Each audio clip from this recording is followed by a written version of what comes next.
नमस्कार। प्रभा साक्षी news network के खास कार्यक्रम पूर्वोत्तर लोक में आप सभी का स्वागत है। भारत का खूबसूरत पूर्वोत्तर, जिसे रोजाना सूर्य अपनी रोशनी से सबसे पहले जगमग करता है। भारत का मनमोहक पूर्वोत्तर, जिसे हम सेवन सिस्टर्स के नाम से भी जानते हैं, अपनी सांस्कृतिक विशेषताओं और हस्तशिल्प के लिए पूरी दुनिया में मशहूर पूर्वोत्तर से जुड़ी महत्वपूर्ण घटनाएं और समाचार इस कार्यक्रम के जरिए हम आपके समक्ष रखेंगे। आज चूंकि कार्यक्रम की पहली कड़ी है, इसलिए आइए सबसे पहले नजर डालते हैं इस क्षेत्र के भूभाग और राजनीतिक स्थिति पर। भारत के उत्तर पूर्व राज्यों में 2,55,511 वर्ग किलोमीटर का भूभाग आता है। इन सातों राज्यों के कुल क्षेत्रफल को देखें तो यह भारत के कुल क्षेत्रफल का लगभग 7% है। विभिन्न जातीय और धार्मिक विविधता वाले इन प्रदेशों में तमाम समानताएं भी हैं। इनमें सबसे बड़ी समानता इन राज्यों की प्राकृतिक खूबसूरती है। नागालैंड, मिजोरम और मेघालय में जहां ईसाइयों की बहुलता है, वहीं असम और त्रिपुरा में हिंदू बहुसंख्यक हैं। हालांकि इन दोनों ही राज्यों में मुस्लिमों की भी अच्छी खासी तादाद है। जहां तक मणिपुर की बात है तो यहां साल 2011 की जनगणना के मुताबिक सभी धर्मों के लोगों की अच्छी खासी संख्या देखी जा सकती है। राजनीतिक स्थिति की बात करें तो यहां असम, त्रिपुरा, मणिपुर, अरुणाचल प्रदेश में बीजेपी की स्पष्ट बहुमत वाली सरकारें हैं। वहीं नागालैंड, मेघालय और मिजोरम की गठबंधन सरकारों में बीजेपी शामिल है। इस तरह से इस पूरे क्षेत्र में राष्ट्रीय जनतांत्रिक गठबंधन का शासन है। पूर्वोत्तर को वर्तमान केंद्र सरकार कितना महत्व देती है, यह इस बात से भी प्रदर्शित होता है कि आजादी के बाद पहली बार केंद्रीय मंत्रिमंडल में पूर्वोत्तर के नेताओं को सर्वाधिक स्थान मिले हैं। सर्बानंद सोनोवाल, किरेन रिजिजू जहां मोदी सरकार में कैबिनेट मंत्री हैं, वहीं रामेश्वर तेली, प्रतिमा भौमिक और डॉक्टर राजकुमार रंजन सिंह केंद्रीय राज्य मंत्री हैं। इसके अलावा प्रधानमंत्री समेत सभी मंत्री लगातार पूर्वोत्तर के दौरे करते रहते हैं और यहां चल रही तमाम विकास परियोजनाओं की समीक्षा करते रहते हैं। पूर्वोत्तर के इस संक्षिप्त परिचय के बाद आइए डालते हैं इस सप्ताह इस क्षेत्र में घटी कुछ बड़ी घटनाओं पर एक नजर। प्रधानमंत्री नरेंद्र मोदी शनिवार को अरुणाचल प्रदेश के पहले ग्रीनफील्ड हवाई अड्डे डोनी पोलो का उद्घाटन करेंगे। संपर्क, व्यापार और पर्यटन को बढ़ावा देने के मकसद से ईटानगर के होलोंगी में 690 एकड़ के भूभाग में इस नए हवाई अड्डे को 646 करोड़ रुपए की लागत से तैयार किया गया है। ईटानगर का हवाई अड्डा हर मौसम में दिन भर संचालन के योग्य है। इस हवाई अड्डे का नाम राज्य की परंपराओं और समृद्ध सांस्कृतिक विरासत के प्रतीक सूर्य और चंद्रमा के प्रति लोगों की श्रद्धा को दर्शाता है। हैदराबाद की टीका बनाने वाली कंपनी भारतीय रोग प्रतिरोधक क्षमता विशेषज्ञ लिमिटेड यानी IIL ने कहा है कि उसने दुनिया में पहली बार ड्रोन के जरिए पशुओं के टीकों की आपूर्ति करने का अनूठा कारनामा कर दिखाया है। IIL की ओर से जारी एक प्रेस विज्ञप्ति में कहा गया है कि पशुपालन और डेयरी विभाग और अरुणाचल प्रदेश सरकार के कृषि और पशुपालन विभाग तथा ड्रोन सेवा प्रदाता के साथ पूर्वोत्तर राज्य में रोइंग से पगलाम तक पहली बार ड्रोन के जरिए टीकों की आपूर्ति की गई। कंपनी ने कहा है कि रक्षा ओवेक टीके की 1000 खुराक 20 किलोमीटर से अधिक की हवाई दूरी तय करते हुए वितरित की गई। अरुणाचल प्रदेश सरकार ने राज्य में ढांचागत संरचना के विकास के लिए राष्ट्रीय राजमार्ग लॉजिस्टिक प्रबंधन लिमिटेड के साथ समझौता ज्ञापन पर हस्ताक्षर किए हैं। भारतीय राष्ट्रीय राजमार्ग प्राधिकरण की विशेष अनुषंगी कंपनी के साथ इस MOU पर गुवाहाटी में हस्ताक्षर किए गए। इस मौके पर केंद्रीय सड़क परिवहन और राजमार्ग मंत्री नितिन गडकरी और अरुणाचल प्रदेश के मुख्यमंत्री पेमा खांडू भी मौजूद थे। हम आपको बता दें कि वित्त वर्ष 2022-23 के केंद्रीय बजट में पर्वतीय क्षेत्रों में संपर्क सुविधा बढ़ाने के लिए रस्सियों वाले मार्ग यानी रोपवे के निर्माण की घोषणा की गई थी। उसी घोषणा के अनुरूप कंपनी अरुणाचल प्रदेश में राष्ट्रीय रोपवे कार्यक्रम पर्वतमाला के तहत संपर्क सुविधाएं विकसित करेगी। इससे पर्वतीय राज्य के सुदूर इलाकों को मुख्य धारा से जोड़ने और पर्यटक गतिविधियों को भी बढ़ावा दिया जा सकेगा।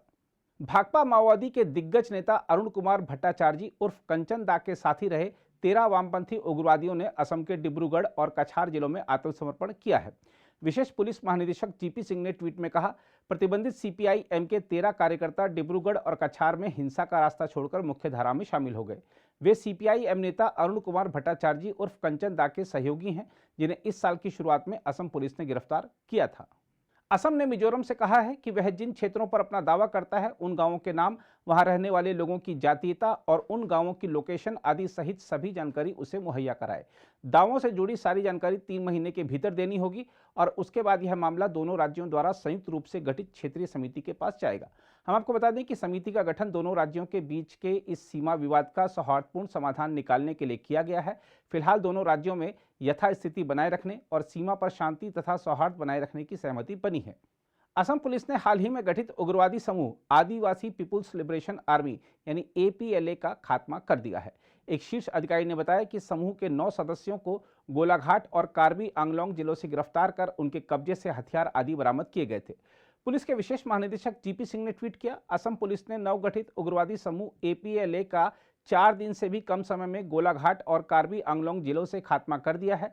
9 सदस्यों को गिरफ्तार किया गया है और हथियार जब्त किए गए हैं। उन्होंने लिखा है, हम हिंसा और हिंसा फैलाने और करने वाले समूहों को कतई बर्दाश्त नहीं करेंगे। IIT गुवाहाटी ने कहा है कि चालू वित्त वर्ष के दौरान कंपनियों की तरफ से नौकरी पूर्व पेशकश 21% अधिक रही है। इस साल सबसे अधिक 1.20 करोड़ रुपए पैकेज की पेशकश की गई है। IIT गुवाहाटी ने कहा है कि चालू वित्त वर्ष में अब तक छात्रों को इस तरह के 218 प्रस्ताव प्राप्त हुए हैं। बीते वित्त वर्ष में इन प्रस्तावों की संख्या 189 थी। संस्थान ने कहा है कि कैंपस प्लेसमेंट शुरू होने तक नौकरी पूर्व प्रस्ताव दिए जाते रहेंगे। कैंपस प्लेसमेंट 1 दिसंबर से शुरू होगी।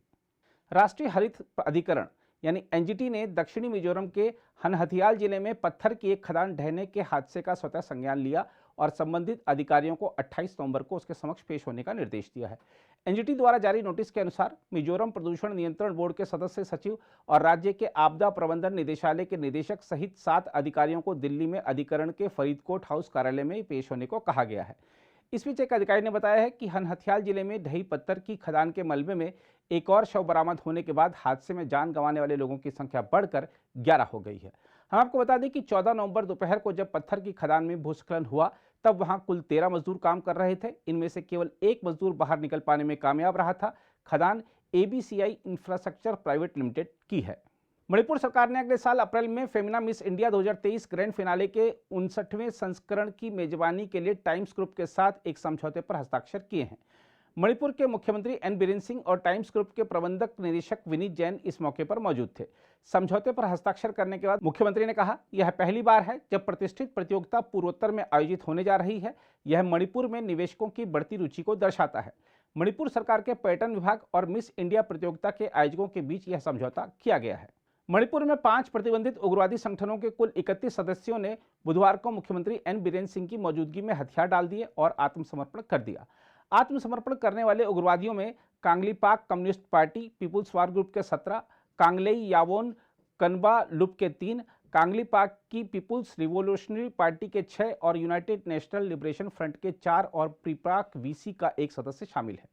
बीरेन सिंह ने आत्मसमर्पण करने वालों का स्वागत करते हुए कहा, जब आप घर लौटेंगे तो एक भी गोली नहीं चलेगी, न ही कोई प्राथमिकी दर्ज की जाएगी। मुख्यमंत्री ने उनसे साथ आने, एक साथ रहने और राज्य के विकास में योगदान करने की अपील की। मणिपुर ने पूर्वोत्तर ओलंपिक खेलों में 85 स्वर्ण पदक सहित कुल 237 पदक के साथ लगातार दूसरे साल शीर्ष स्थान हासिल किया है। मणिपुर ने 76 रजत और 77 कांस्य पदक भी जीते। असम 81 स्वर्ण, 60 रजत और 60 कांस्य पदक सहित कुल 201 पदक जीतकर दूसरे स्थान पर रहा। देश के पूर्वोत्तर हिस्से के 8 राज्यों के खिलाड़ी 10 नवंबर से इस प्रतियोगिता में हिस्सा ले रहे थे। अरुणाचल प्रदेश ने तीसरा स्थान हासिल किया, जबकि मेजबान मेघालय की टीम 36 स्वर्ण, 35 रजत और 78 कांस्य पदक सहित कुल 149 पदक जीतकर चौथे स्थान पर रही। मेघालय की टीम पहले सत्र में सिर्फ 39 पदक ही जीत सकी थी। मुक्केबाज MC मैरीकॉम और भारोत्तोलक मीराबाई चानू जैसे दिग्गज खिलाड़ी भारत को देने वाले मणिपुर ने प्रतियोगिता के अंतिम दिन 7 स्वर्ण सहित 17 पदक जीतकर असम को पछाड़ा। मणिपुर की अंडर 17 महिला फुटबॉल टीम ने फाइनल में अरुणाचल प्रदेश को 3-0 से हराया। शिलोंग में 12 स्थलों पर 18 खेल स्पर्धाओं का आयोजन किया गया, जिसमें लगभग 3000 खिलाड़ियों ने हिस्सा लिया। अरुणाचल को 2019 में दूसरे सत्र की मेजबानी करनी थी, लेकिन कोविड-19 महामारी के कारण शिलोंग को मेजबान शहर चुना गया। तीसरे सत्र की मेजबानी नागालैंड को करनी है। मेघालय के मुख्यमंत्री कॉनरेड संगमा ने कहा है कि बुनियादी ढांचे से जुड़ी चुनौतियों के बावजूद खेलों का सफल आयोजन किया गया। केंद्रीय मंत्री जी किशन रेड्डी ने कहा है कि पूर्वोत्तर क्षेत्र में G20 की कुछ बैठकें आयोजित की जाएंगी और इनमें से एक बैठक की मेजबानी मिजोरम की राजधानी आइजोल करेगी। मिजोरम की राजधानी आइजोल में अंतर्राष्ट्रीय पर्यटन मार्ट 2022 के उद्घाटन से पहले पत्रकारों को संबोधित करते हुए उन्होंने यह भी कहा कि सरकार ने पूर्वोत्तर क्षेत्र विकास मंत्रालय और अन्य मंत्रालयों की मदद से पूर्वोत्तर क्षेत्र के लिए एक पर्यटन कार्यबल गठित करने का फैसला लिया है। रेड्डी ने संवाददाताओं से कहा कि पूर्वोत्तर क्षेत्र में राजमार्गों के किनारे 100 व्यू पॉइंट बनाए जाएंगे। मिजोरम में 9 व्यू पॉइंट बनाने के साथ इसकी शुरुआत होगी। भारत 1 दिसंबर को 1 साल के लिए G20 की अध्यक्षता ग्रहण करेगा। भारत में 55 स्थानों पर इसकी 200 से अधिक बैठकें आयोजित की जाएंगी। भारतीय चाय बोर्ड त्रिपुरा में जल्द ही एक चाय नीलामी केंद्र खोलने के बारे में गंभीरतापूर्वक विचार कर रहा है। त्रिपुरा चाय विकास निगम के चेयरमैन संतोष साहा ने कहा, हमें भारतीय चाय बोर्ड ने सूचित किया है कि वह त्रिपुरा में एक चाय नीलामी केंद्र खोलने पर गंभीरता से विचार कर रहा है। अब हमें इसके समर्थन के लिए एक गोदाम का निर्माण करना होगा। उन्होंने कहा कि चाय नीलामी केंद्र नॉर्थ त्रिपुरा जिले के मुख्यालय धर्मनगर में स्थापित किया जा सकता है, ताकि पड़ोसी राज्य असम के करीमगंज और कछार जिलों में स्थित चाय बागान भी वहां पर अपनी चाय बेच सकें। आइए अब डालते हैं पूर्वोत्तर की एक प्रेरक खबर पर नजर।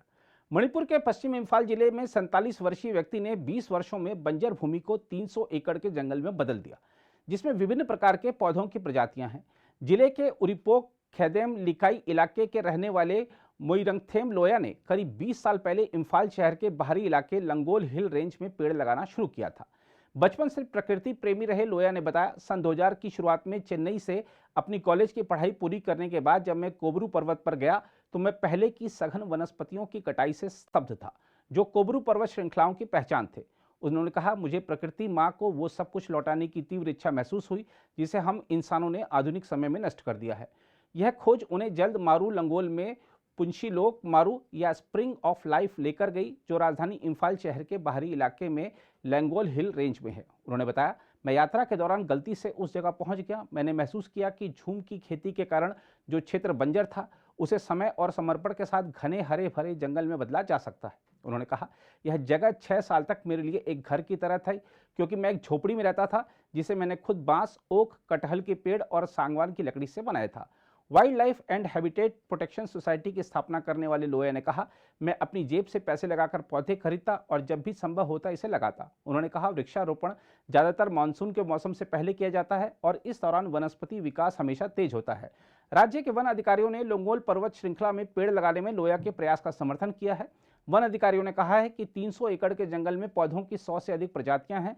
बांस की लगभग 25 किस्में हैं। यहाँ हिरण, शाही और सांप की प्रजातियां भी हैं। अधिकारियों ने बताया कि करीब 20 साल पहले यह जमीन बंजर थी। तो यह था पूर्वोत्तर लोक। हमारा यह प्रयास आपको कैसा लगा, इसके बारे में हमें जरूर बताइएगा। अपने कमेंट्स आप नीचे लिख सकते हैं, हमें मेल कर सकते हैं। फिलहाल इस रिपोर्ट में इतना ही। अगली कड़ी में आपके समक्ष फिर हाजिर होंगे पूर्वोत्तर लोक में कुछ नई और बड़ी घटनाओं के साथ। अगर आप भी लेना चाहते हैं देश दुनिया की तमाम जानकारी तो आज ही सब्सक्राइब करें हमारे चैनल को। साथ ही नीचे दिए बेल आइकन को जरूर दबाएं ताकि हर अपडेट आप तक पहुंच सके।